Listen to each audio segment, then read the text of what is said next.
member for Windsor-Tecumseh. Speaker, my question is for the Minister of Municipal Affairs. Good morning, Minister. Speaker, last September, my riding had record rainfalls.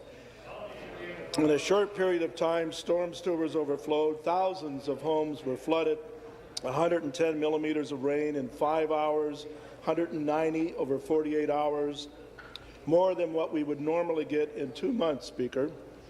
The minister came to see the damage firsthand.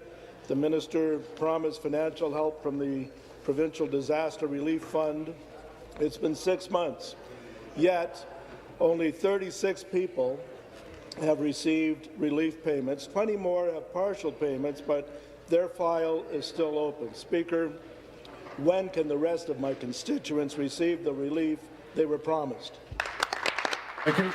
Minister of Municipal Affairs. Thank you to the member for the question, and I know the Minister of Agriculture, Food and Rural Affairs will want to weigh in on this in the supplementary. Speaker, the member is right. I was in Southern Ontario within a very short period of time after the flood occurred. I met with Mayor Bain in Lakeshore, Mayor Dilkins in Windsor, and Mayor McNamara in Tecumseh. We visited a number of the homeowners who were affected by the flood. Speaker, I can tell you that very quickly the program was activated. In fact, on October 3rd, 2016, we'd activated the program. The deadline for applications was January 31st, 2017. One of the significant changes, Speaker, that I want to mention that we brought to the program under my predecessor, Ted McMeekin, was that no longer are local municipalities required to fundraise, as was the case under the old ODRAP program. That's significant. And another change that was brought in that I want to share with the legislature that is very significant. Unlike every other province in the country, where sewer backup is the result of heavy flooding and insurance is usually the default mechanism, low-income people are now eligible to apply in Ontario for coverage where there's been sewage backup. Thank you. Supplementary. Speaker, 2/3 of those applying for disaster relief have been denied. I heard from a constituent this morning that is still waiting for her phone calls to be returned. The provisions of the Disaster Relief Fund were established in the last century. Climate change is here.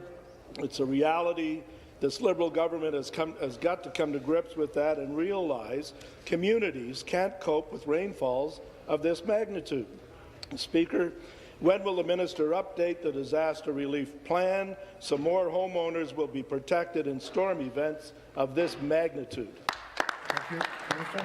Speaker, Minister of Agriculture, Food and Rural Affairs. Minister of Agriculture, Food and Rural Affairs. Mr. Speaker, on Monday I had the opportunity to be in beautiful Picton, Ontario, to announce a number of projects under the Ontario Community Infrastructure Fund.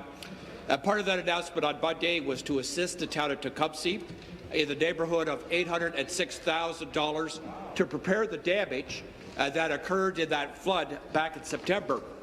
I was particularly interested when I looked at the damage in wards 1 and 2 in the town of Tecumseh, where within a very short period of time, 2.7 billion litres of water surged through the town's pumps and eventually overwhelmed the system. Mr. Speaker, what we're encouraging now throughout the province of Ontario is to move from disaster management to disaster prevention.